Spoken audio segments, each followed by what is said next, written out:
17 au 19 juin 2025 professeur ñu bàyyi la rek nga àddu ci conseil des ministres avec des points vraiment essentiels. waaw jërëjëf Bijou jërëjëf Amina jërëjëf honorable ci lecture bi nga xam ne defal nañu ko ci conseil des ministres bi mu ngi pare ma koy tooñ ne ko tey président conseil na de et effectivement ça s'est passé comme ça et je pense que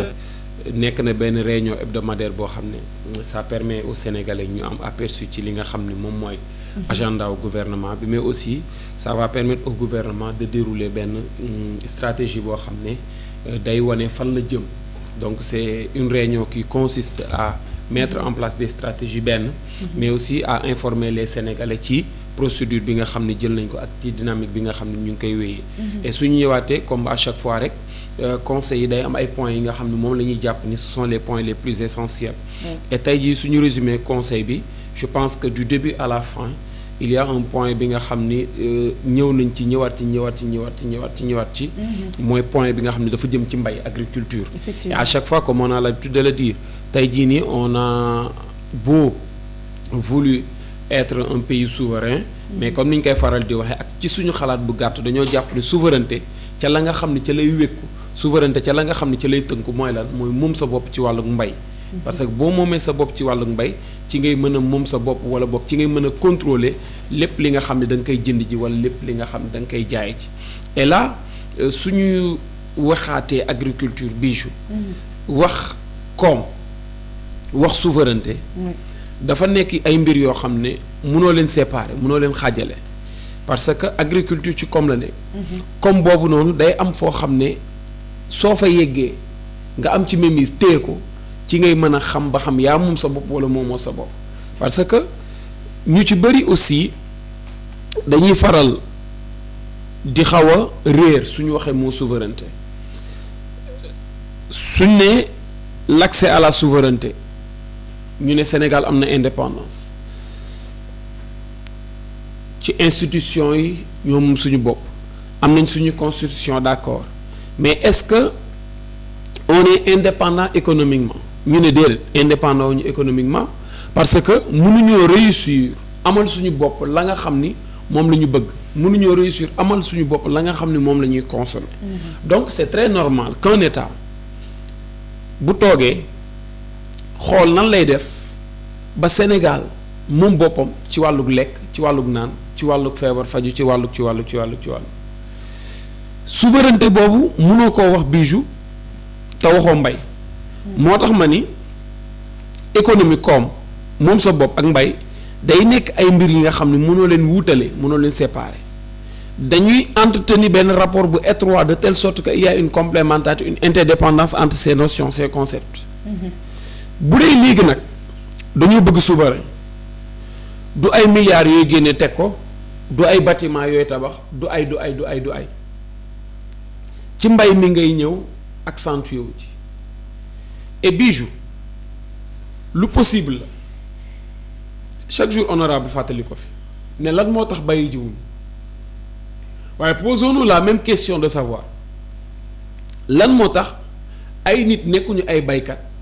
investir ay millions wala ay milliards ci secteur u mbay jënd ay suuf pour di fa bay non seulement xam nañ lam leen mën a indi mais état daf leen di accompagner la tax parce que état xam na ni loolu daf koy dimbali ëllëg ci la nga xam ne moom la ñu mën a ravitailler population s'il y a des acteurs du privé yoo xam ne dañuy ñëw ne dañuy bay état da leen di accompagner ndax loolu en même temps intérêt état la mënoo ko dindi léegi nga war a mbay war a am loo xam ne da nga koy indi sa dëkk day am fu mu lay yóbbu par A ou par B actuellement au monde ban dëkk moo fi ëpp lu muy bay Chine qu'est-ce qui l'explique population ni mu toll Chine dañoo bëri. en plus di bay noor di bay nawet. en plus di bay noor di bay nawet c'est-à-dire agriculture irriguée. lu mën a am la foofu laa doon jëm. ban pays moo ëpp lu muy jaay ci li muy bayee États-Unis Chine ça se comprend que moom ëpp lu muy jaay ndax lan ndax autosuffisance ngay wut maanaam bay dundee ba pare bala ngaa jaay États-Unis ñoo ëpp lu ñuy exporter mais lan moo tax ñoom ñu yegg ci niveau yooyu ba pare lan moo tax ñoom ñu mën a yegg ci niveau yooyu ba pare seen population ba nga xam ne mooy bay ñun suñu population bi ñu am mooy bay moo ko ëpp 10 fois c'est-à-dire notre population qui s'active dans la production agricole moo ëpp fuuf population américaine bi nga xam ne moom mooy dem bay te ñoom ñoo ëpp lu ñuy jaay ci àdduna bi il y a la modernisation de l'agriculture moderniser agriculture nit ñi du ñu dem seeni moyens bopp état mooy accompagner am lu mu ciy ronq di ci dagg nit ñi ñu dem parce que aussi lépp dafay ñëwaat ci état lépp dafay ñëwaat ci les politiques publiques yi nga xam ne état bi war na ko mën a mettre en place pour parvenir non seulement à la souveraineté mais aussi pour parvenir à ce que l'on appelle une économie compétitive da ngay moom sa bopp ba pare maanaam bay du dundee ak mën a jaay yow sa koom à l'échelle internationale benn ci mbay bi ñaar dañoo amaat beneen atu xam nga suñ nee mbay bi di ci insister tey jii nii su doon amuñu ay terre su doon amuñu ndox ñu ne dana metti état bi nag na mettre en place ay moyens état bi dañu xool nan la ñuy defee ay pluies artificielles ak ñoom seen mais dañuy taw am nañ fleuve am nañ suuf loolu atu la donc war nañoo mën a dem ci souveraineté c'est bien beau beneen on a notre zone côtière qui s'étend sur 700 kilomètres yi nga jël Saint-Louis jaar Dakar dem Ziguinchor ci océan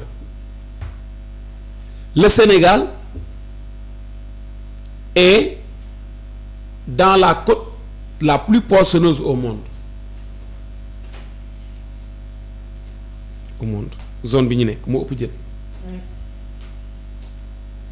ñu ne ci Sénégal boobu yabooy dafiy jar téeméer alors que yabooy am na jën yoo xam ne ci géej gi moom la ñuy dundee am na jën yu mag yoo xam ne jën yu ndaw yi la ñuy dundee yabooy day jar fii téeméer du paradoxe. bien sûr loo xam ne boo amaan téeméer am ci sàmm. Ami Cissé wax na ko dañ la doon may bonus. doon la doon jënd nga ñuwis la. jënd la ñuwis la. dem nañ ba benn taay bi sax mënatuñ ko cee gis. ñun ba ñuy def fii collège fii. lu doo gis sax yow CM Pikine SA dañ doon dem marché Njaareem jënd ji dajaloo jënd dem laq ji ko filaawo yi. boobu filaawo yi mu ngi lëndëm nga dem da ngay lekk yabooy ba na ku ci nekk ay fukki dërëm nga daan cotiser ak yooyu. ci 400 wala benn téeméer da nga ci daan am yabooy ba doyal. laal say sobleeg ñoom seen nga dem ci filaawo yi laq jël léegi amatul. qu'on se dise la vérité. léegi ku mënul jënd yabooy est-ce que dana mën a jënd yenn jën. et le problème là est-ce que ñun dañuy jënd yi jën ñu jënd ñun ñooy napp mais fu problème bi jóge on a attribué des licences de pêche à des pays ñu ñëw xëcc. suñu xëccee soo moytuwul seen xëcc bi gaal du daw heure boobu parce que gaal bu daw daanu. xoostaatu géej gi soo moytuwul dinañ yóbbaale suuf yóbbaale jën yi nga xam ne mooy la te alors que en norme normale dañ la naan dafay am période boo xam ne waroo napp. ñu ne pour mettre fin à la surexploitation des ressources halieutiques il faut éviter la surpêche mais aussi rationaliser la pêche am na période boo xam ne jën yi dañuy reproduire toggkat yi xam nañ période boo xam ne jën yi dañuy bëri nen dañ la naan période boobu noonu waroo napp wala boog dañuy rationaliser napp bi boo doon napp 5 nga war a napp ndax jën yi période boobu dañuy reproduire mu am contrôle bu strict ñu dem ci mais malheureusement dañ doon gis ni yooyu da doon sooxee léegi nag tey jii nii su ñu waxee 700 kilomètres la ñu am 700 kilomètres yooyu noonu ci partie océanique partie côtière bi dañuy xool 700 kilomètres yooyu noonu lan lañ ci mën a jëriñoo te du napp kese am na yeneen ak yeneen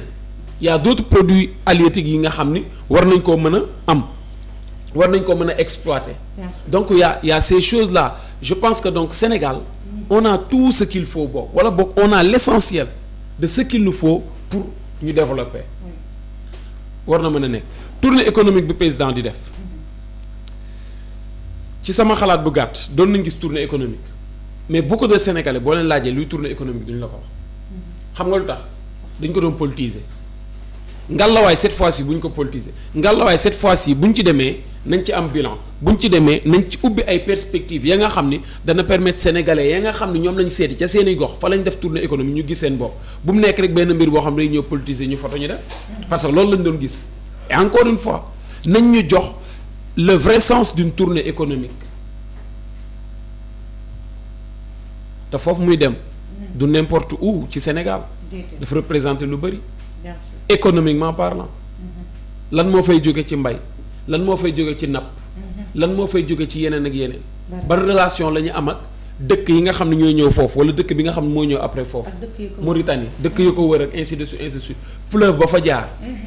ndox bi fa muy jóge yooyu yëpp c'est des stratégies donc c'est bien beau ñu xam na nga xam ne noonu lañ ciy taxawee ma yaakaar ni daal on a les possibilités pour se développer développement bi c'est possible li ma wax nag l'impossible n'est que le possible vu par quelqu'un de médiocre su dee on a des gens qui ont de la volonté qui ont de l'engagement danañ ci génn parce que c'est possible danañ ci génn parce que on a ce qu'il nous faut pour ñu développer wu danañ ci génn parce que dañuy def ce que l'on appelle la restitution des compétences dajale xam-xam yi pàcc bu nekk ñu indi ko ñu teg ñu am foo xam ne danañ fa mën a dem Sénégal jëm kanam. dinañ ci génn ndax am nañ tout ce qu'il nous faut pour ñu mën a développer macha allah professeur ñu bàyyi rek nga dikk ci kaawu tourisme ak li nga xamante ne moo di zone touristique bi ñëw nga ci léegi ñu gis ni on a organisé des réunions interministérielles pour structurer ak promouvoir tamit les zones concernées muy li nga wax léegi actualisation urgence ak programme d'aménagement touristique avec SAPCO. waaw xam nga direction yooyu noonu ñu ngi ko doon faral di gis wala structure yooyu noonu ñuy activé wu ci wàllu tourisme ak ñoom seen. ñuy voilà état. jël leen. ñuy am seen i budget bopp ñu war a doxal. mais ñuy gis ni secteur yooyu day sooxe xam nga tey jii tourisme boo ko waxee mooy yaa ngi dem ci benn secteur économique. tertiaire. tertiaire mënul dem sans. secondaire mënul dem sans primaire donc ces secteurs là doivent entrer en rapport doivent être complémentaires léegi su ñu demee ba nga xam ne yenn secteur mu ngi sooxe c'est-à-dire ba ca cappaandaw ba sooxe na donc suñu ñëwaatee ci souveraineté bi daf ciy amaat solo économique bi léegi souveraineté économique boobu noonu nag doo ko wax rek bëgg koo limiter ci mbay bëgg koo limiter ci napp ak sàmm souveraineté économique day ñëw ba ci industrialisation am na sax benn point ci conseil des ministres bu ko wax maanaam la nga xam ne moom la ñuy produire dem transformer ko ci usines yi bu njëkk da nga fi doon gis ay usines yi mi ñuy def CM2 CM1 dañu doon jàng yéen usines nekk Sénégal est-ce que actuellement mu ngi ci programme pourquoi parce que usines yu ci bëri disparaître nañu ces productions là trouvé tuñ ko fii wala bokk suñ koy trouvé fii nii production bi na mu waroon demee ak na mu waroon avancé tu ko de cette même manière dañuy gis ne aussi le secteur tertiaire est confronté am na ay problèmes yoo nga xam ne mu ngi koy jànkoonteel surtout nag tourisme boobu nag mënoo ko wax ba pare te waxoo tourisme local d'abord. Effectivement. C'est-à-dire que ñun les Sénégalais avant qu'on ne veuille aller à l'extérieur découvrir seen yenn zones yi ñun am nañ zones yi ñu mën a découvrir ba pare. Sénégalais yi commencé nañu di am prise de conscience boobu mais de cette même manière am na ñoo xam ne dañoo war a ñëw d'accord mais ñoom tamit dañuy am prise de conscience am seen yenn ñuy dem waaye ñun qu'est-ce qu'on doit proposer pour attirer les gens de la même manière que les gens nous attirent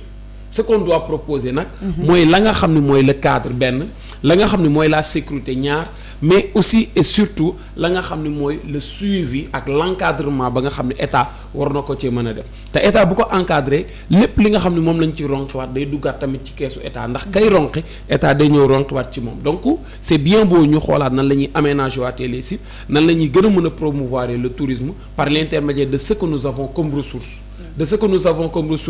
en matière culturelle de ce que nous avons comme ressources en matière peut-être de matière première ñoom seen la nga xam ne danañ ko mën a exposer à l'échelle internationale te loolu tamit économie compétitive day ñëwaat économie compétitive mooy la nga xam ne da nga ko jëlee ca sa mbay transformer ko exposer ko pour jaay ko la ngay jaay c'est le cadre de vie la ngay jaay c'est les produits la ngay jaay c'est la culture donc c'est bien possible et je pense que ñu ngi ci dynamique boobu je pense que l'État est conscient de cela je pense que l'État a les moyens et les stratégies pour dérouler ces choses-là. Machallah, l'État a les moyens et les stratégies pour dérouler cela. Honorable ñu bàyyi rek nga dikk ci les nominations boo noppee nga daal di ñëw ak ñun ci les points qui ont été évoqués lors du